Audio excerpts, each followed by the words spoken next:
उत्तर प्रदेश में 3 सीटों पर हुए उपचुनाव के नतीजे आ चुके हैं। वहीं मैनपुरी उपचुनाव में समाजवादी पार्टी के उम्मीदवार और अखिलेश यादव की पत्नी डिम्पल यादव ने रिकॉर्ड जीत दर्ज की है। दरअसल उपचुनाव का बिगुल बजने के बाद अखिलेश के साथ आए शिवपाल यादव ने सपा के नैया पाल लगाई। अखिलेश यादव ने शिवपाल पर भरोसा जताया था, वह अब पूरी तरह से बरकरार है। मैनपुरी से डिम्पल की रिकॉर्ड जीत इसका प्रमाण है। डिम्पल यादव को मैनपुरी की जनता ने 5 विधानसभा सीटों से वोट के रूप में भरपूर आशीर्वाद दिया है, लेकिन सबसे बड़ी लीड जसवंत नगर से मिली है।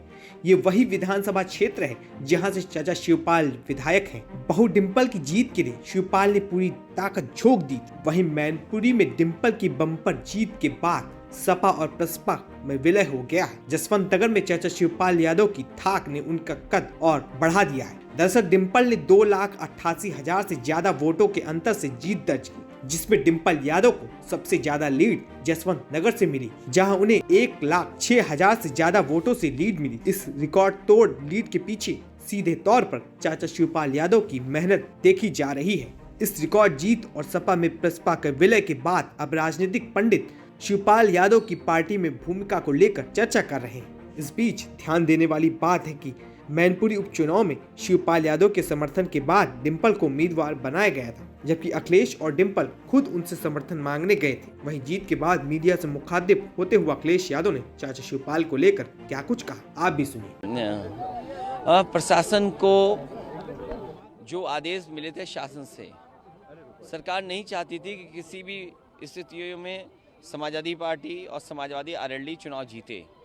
आपने पहले दिन से देखा होगा कि किस तरीके से कार्यकर्ताओं के ऊपर अन्याय हो रहा था और पुलिस लगातार बढ़ाई जा रही थी। मुझे ये समझ में नहीं आता, जो सेंट्रल फोर्स बाहर की है उसे कैसे पता ये समाजवादियों का गांव है।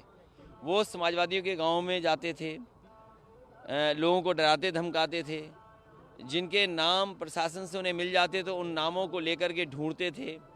कई कार्यकर्ता नेता ऐसे हैं जिन्हें पुलिस से गाली खानी पड़ी, अपमानित होना पड़ा। मुझे खुशी है इस बात की कि कार्यकर्ताओं ने अपमान का सामना किया, गाली गलौज झेली, उसके बाद भी समाजवादी पार्टी को अच्छी जीत दिलाई। ये ऐतिहासिक जीत है। मैनपुरी के मतदाताओं को धन्यवाद देता हूँ। ये जीत मैनपुरी के मतदाताओं ने नेताजी को सच्ची श्रद्धांजलि दी है। सर, रामपुर की बड़ा पीटा भी गई, उसको लेके आगे पार्टी क्या निर्णय लेने वाली, क्या करेगी? समाजवादी पार्टी के राष्ट्रीय प्रमुख महासचिव जो इलेक्शन कमीशन को चिट्ठी लिखी उन्होंने, और जिस तरह का परसेंटेज ऑफ वोट पहले हुआ करता था इस बार नहीं हुआ।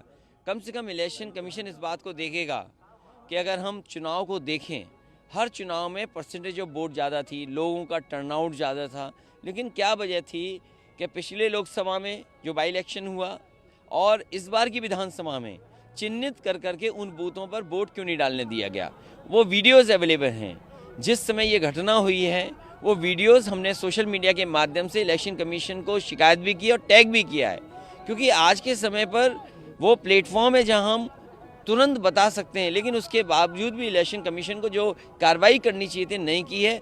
मैं समझता हूं इलेक्शन कमीशन इस बात को देखेगा कि क्या कारण रहा कि पिछले परसेंटेज ऑफ वोट से इस बार परसेंटेज ऑफ वोट कम है, चिन्हित बूथों पर क्यों लोगों को वोट डालने नहीं दिया गया और क्या कारण था फोर्स बुला करके उन्हीं बूथों पे लगाया गया, उन्हीं बूथों को सेंसिटिव घोषित किया गया जो समाजवादी पार्टी के अच्छे बूथ थे।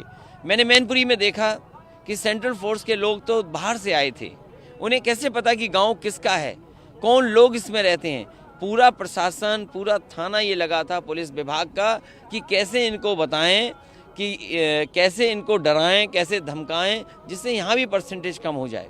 सर, आज शिवपाल हो गया है, कितना बेनिफिशियल रहेगा अपकमिंग इलेक्शंस में ये? देखिए, लोगों का जोड़ना, और नेताजी ने हमेशा मेलजोल की राजनीति की, जोड़ के लोगों को आगे बढ़ाया आंदोलन। समाजवादी पार्टी की पहले भी कोशिश रही थी और अब आगे भी इसी तरह की कोशिश लगातार पार्टी करेगी जिससे हम और लोगों को जोड़ सकें। तो शिवपाल जी को कोई पद या उसमें क्या अभी पार्टी ने डिसाइड? उनको सम्मान मिलेगा, और जहाँ संगठन की बात है, संगठन में भी जिम्मेदारी दी जाएगी। आखिरी सवाल है, ये समाजवादी पार्टी के कार्यकर्ता नेताओं को इस परिणाम ने ऊर्जा दी है। ये परिणाम ऐसा है जो कार्यकर्ताओं को 2024 तक उन्हें ऊर्जा से भरपूर करेगा और 24 में बदलाव के लिए पूरी पार्टी और संगठन तैयार होगा।